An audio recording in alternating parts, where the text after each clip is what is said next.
Actually কি বলতো, এখানে বাইরের জন্য ধুলো হচ্ছে না, মেন ধুলো হওয়ার একমাত্র কারণ আমাদের ফ্লোরটা যেহেতু ঠিকঠাক হয়নি এখনো পর্যন্ত, ওইখান থেকেই বেশি ধুলো ওড়ে।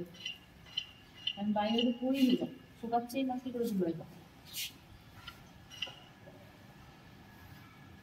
আজকে লাকি বাম্বু জলটা চেঞ্জ করতে হবে।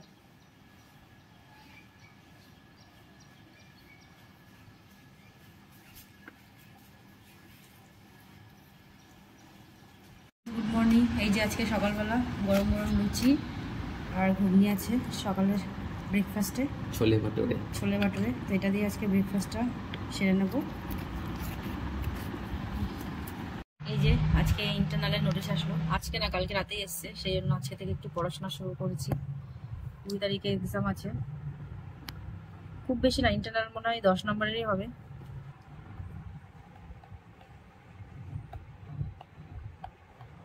কাজ করতে করতে অনেক হাঁপিয়ে গেছিলাম, সেজন্য ওকে একটু বাইরে পাঠিয়েছিলাম, বললাম কিছু নিয়ে আসতে। কি নিয়ে এসছো? ঠান্ডা কিছু এনেছো? এই বিচ্ছিরি ইয়েটা নিয়ে এসছো, বিঙ্গোর, এইটা ফেভারিট। ওয়াও, পুরো 100 টাকা শেষ করে এসছো আমার, 1 টাকাও বাঁচিয়ে আনো নি। ওয়াও। তো এই যে বিফোর লাঞ্চ স্ন্যাক্স। তো এই যে সন্ধ্যাবেলা চাটা খেয়ে চলে এসছে এখন একটু রাতে রান্নাবাড়া করতে। চাটা খাওয়ার পরে টুকটাক কাজকর্ম করছিলাম, আর ও চাটা খেয়ে একটু বাইরে বেরিয়েছিল কিছু জিনিসপত্র আনতে, দেখা যাক কি এনেছে। আমি তোকে দুধ আনতে বলেছিলাম, এই যে দুধ এনেছে। দুধটা প্রচুর লাগে, মানে চা করতে, এই একবারে চা করতে 1টা করে লাগে, আর দই করতে মানে দিনে মোটামুটি 3টে করে দুধ লেগেই যায়।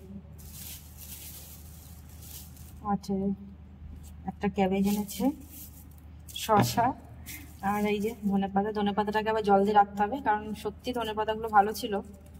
জানি না এটা কতটা ভালো থাকবে, যা ও ভেতর থেকে দেখে আনতে পারিনি, হয়তো ভেতরটা হলুদ হয়ে গেছে। যা এনেছে আমাকে এবার রাখতে হবে।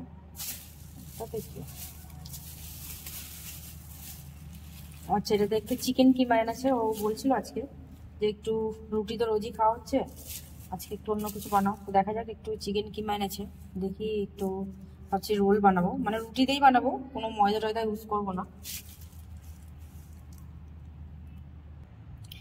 তো এই যে দেখো মাংসটা ধুয়ে নিয়েছি, বেশি না, মনে হয় যত সম্ভব 50 টাকার মতো মাংস নিয়ে এসছে। যাক, এটা দিয়ে হয়েই যাবে, শুধু রোল বানাবো তো, 2টো রোলই বানাবো, এইটাই এনাফ, মানে যথেষ্ট ভালো স্টাফিং হবে। আর তার সাথে এই যে বাসন ছিল দুপুরে, সেই বাসনগুলো সব ধুয়ে নিলাম। এবার দেখি মাংসটাকে একটু নুন আর লবণ মাখিয়ে রেখে দেবো, তাহলে যাতে তাড়াতাড়ি আর কি মাংসটা নরম হয়ে যায়, কারণ শুধু তো ভাজা ভাজা করবো, নুনটা দিয়ে রাখলে ভালো তাড়াতাড়ি নরম হয়ে যাবে। আমি তো অনেককে দেখেছি ভিনিগার দিয়ে অ্যাকচুয়ালি চিকেন মেখে রাখে, কিন্তু আমি কেন জানি না, ভিনিগারটা দিলে আমার কেমন একটা যেন স্মেলিং বেরোয়। মানে এর আগে একদিন আস্ত চিকেনের বানিয়েছিলাম তন্দুরি, তখন ভিনিগার জলে ভিজিয়ে রেখেছিলাম। ইভেন এর আগেও আমি অনেকবার দিয়েছি, কেমন যেন একটা মানে আলাদা একটা গন্ধ বেরোয়, জানি না কেন আমার কাছে গন্ধটা ভালো লাগে না, এর জন্য আমি ভিনিগারটা ইউজ করতে চাই না। ভিনিগারের জায়গায় লবণ, না হলে টক দই। ও আচ্ছা, তোমাদের সাথে কথা বলতে বলতে ভুলেই গেছিলাম, টক দইটাও আছে, তাহলে টক দই একটু দিয়ে দিবি, ভালো লাগবে।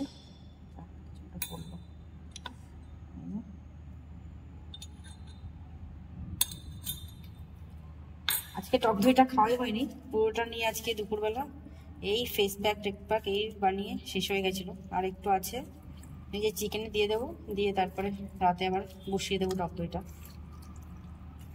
আমার বর আগে দই মাখতেই চাইতো না, ভাবতো দই মাখলে তো সরের মতো তেল তেল করবে, কিন্তু আজকে মাখার পরে ও ভাবছে যা সুন্দর নোংরা উঠেছে, তো তারপরে দেখি নিজেই নিয়ে বললো আমাকে একটু তাহলে ফেস প্যাক বানিয়ে দাও। এই দেখো, ও খুব একটা দেখে আনতে পারেনি, ভেতর থেকে মানে আটি করা ছিল, ভেতর থেকে খুলে দেখে হলুদ হয়ে গেছে, ওপর থেকে দেখে অতটা বোঝা যাচ্ছে না, ভেতরটা দেখে নিয়ে আসেনি। এগুলো দেখা যাক, ফেলে দিতে হবে, নাহলে আজকে খেয়ে নিতে হবে। তোমাদের সাথে এর আগে শেয়ার করেইছিলাম আমি ধনেপাতাকে কেমনভাবে রাখি, আজকেও তেমনভাবে রাখবো। নেই নেই করে তো 7 দিন মতো পুরো ঠিক থাকেই, আর দেখতেও বেশ খুব সুন্দর লাগে, কিন্তু এবার মনে হয় না পুরো 7 দিন থাকবে, কারণ এই যে ধনেপাতাগুলো তো অলমোস্ট হলুদ হয়েই গেছে, দেখা যাক কদিন যায়। আমি জানি না তোমাদের আমার ব্লগগুলো কেমন লাগে, তো ভালো লাগে কি নাকি খারাপ লাগে অবশ্যই কমেন্টে জানিও। তোমরা কেমন টাইপের ভিডিও দেখতে চাও আমার কাছ থেকে অবশ্যই একবার কমেন্টে জানিও যে দিদিভাই এমন টাইপের ভিডিও হলে ভালো লাগবে। আমি অবশ্যই ট্রাই করবো তোমাদের ইচ্ছাটাকে মানে স্বীকৃতি দেওয়ার জন্য। তোমরা একবার কমেন্টে জানিও। পুরো বাঁধাকপিটা ইউজ করবো না, অ্যাকচুয়ালি রোলের পুরটা আজকে ক্যাবেজ আর চিকেনটা মিক্স করেই বানাবো, তো হাফ হলেই হয়ে যাবে। আর ও স্যালাড খেতে খুব পছন্দ করে বাঁধাকপি, মানে ওই যে সিনজুটা তোমাদের সাথে এর আগে শেয়ার করেছিলাম। তো থাক, এটা কালকে স্কুল থেকে এসব বানিয়ে খেতে পারবে।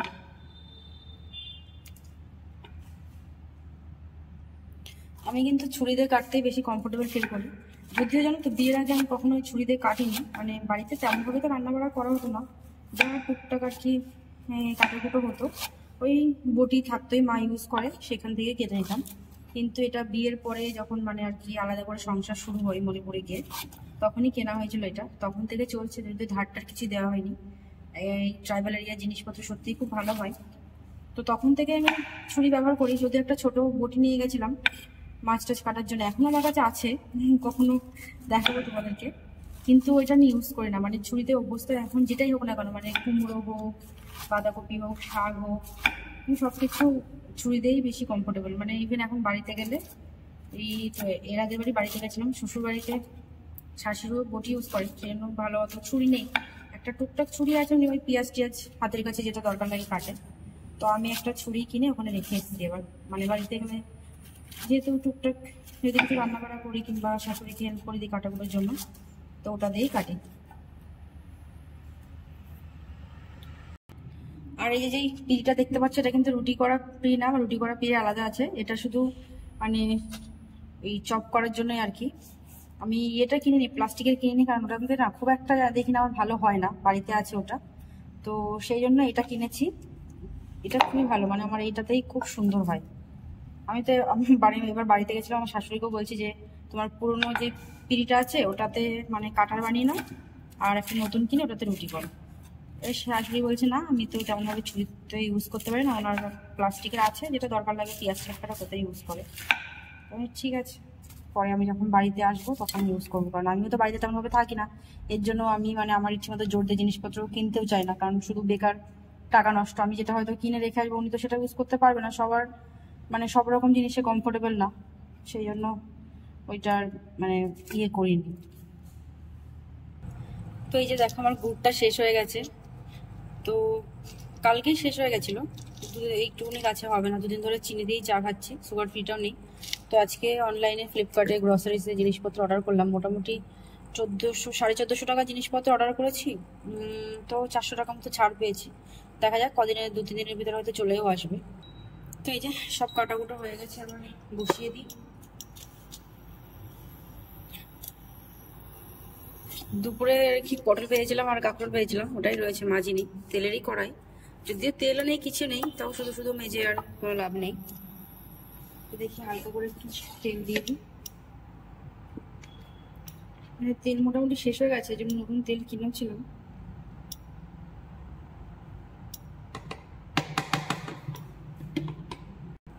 যায় না কেন আমার শুকনো লঙ্কাগুলোতে না কেমন ছাপ করে ধরে যায়, কদিন ধরেই দেখছি, হয়তো বর্ষার জন্যই এই অবস্থা হয়েছে, ওগুলোকে ফেলে দিতে হবে। এই যে দেখো, এর জন্যই বর্ষার মধ্যে আমি মশলাপাতিও খুব কমই কিনছি, মানে কিনছি না, কারণ কিছুদিন আগে দেখলাম কারণ মিট মশলা ছিল, ওটাও দেখি এরকম কেমন ছাতকুড়ো টাইপের ধরে গেছে। তো তোমরা হয়তো দেখেছো আমার বোন নতুন একটা চ্যানেল খুলেছে ও ড্রয়িং এর, লঙ্কাগুলো ভিতর থেকে খারাপই হয়ে গেছে মনে হচ্ছে। এবার ওইটা নিয়ে ও খুব ব্যস্ত হয়ে আছে, সারাক্ষণ ড্রয়িং করছে।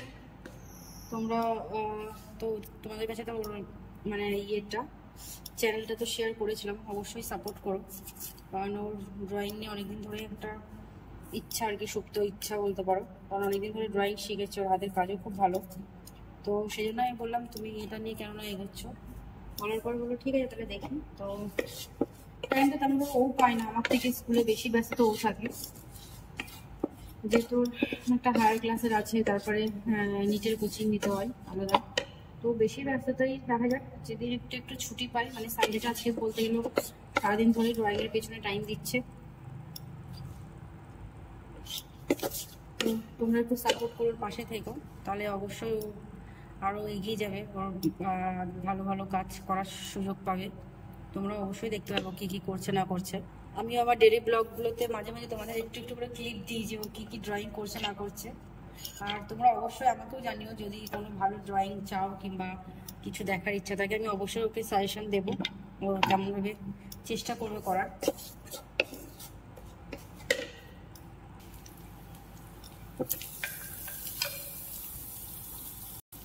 আজকে ভেবেছিলাম বিকালে একটু বাইরে যাবো, কিন্তু দুপুরবেলা এমন ঘুম দিয়েছি, মানে একেবারে ঘুম ভেঙেছে মোটামুটি 7টার দিকে। অ্যাকচুয়ালি আমরা একটু সিনেমা দেখছিলাম দুপুরবেলা খাওয়া দাওয়ার পরে, কালকে সিনেমাটা দেখছিলাম, দেখতে দেখতে ঘুমিয়েছে মোটামুটি 4টে সাড়ে 4টার দিকে। সেই জন্য আর কি একটু দেরিতে ঘুমিয়ে গেছে, বিকালবেলা ঘুমানো হয়নি।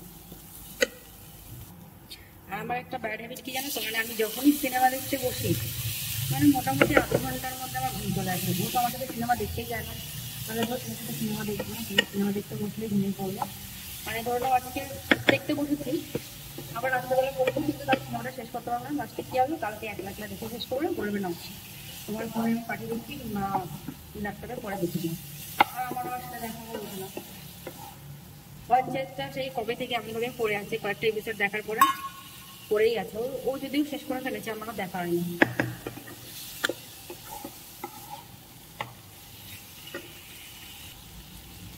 ঢেকে দেবো, তাহলে চিকেনটা তাহলে নরম হয়ে যাবে। একটু কেটে এনেছে, আর তারপরে যেহেতু একটু দই দিয়ে ম্যারিনেট করে গেছিলাম, তাও ঢেকে দিই, তাড়াতাড়ি হয়ে যাবে, তেলটাও কম লাগবে।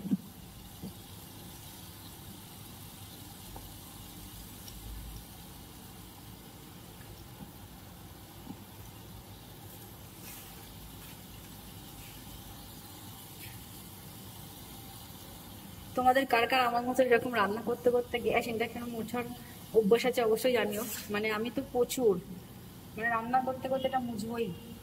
যদি পরে আবার করতে হয়, তাও মনে কেমন একটা যেন হ্যাবিট টাইপের হয়ে গেছে। মানে রান্না করতে করতে যদি পুরো চারিধারটা নোংরা থাকে, আমার একদম ভালো লাগে না। তোমরা এখন যে পর্যায়টা দেখছো, মোটামুটি এই যে চিকেন ফ্রাই, পেঁয়াজ রসুন টসুন দিয়ে মশলাপাতি দিয়ে, এটা কিন্তু আমরা প্রায় দিন রাতেই রুটির সাথে খাই, খুবই টেস্ট লাগে। মানে পুরোটা চিকেনটা রান্না করে না, এরকম শুধু ফ্রাই করে, আমার থেকে বেশি ওর পছন্দ। আমার তো ভাত দিয়েও খুব ভালো লাগে, একটু মানে থাকলে আমি রাত্রেবেলা রেখে দিই, সকালবেলা খেয়ে নিই, দারুণ লাগে খেতে। এবার ক্যাবেজটা দিয়ে দেবো, হাফ দিয়েছি, তাও মনে হচ্ছে একটু বেশি হয়ে গেছে। তো ঠিক আছে, আমার বেশ ভালোই লাগে, ভালো লাগে।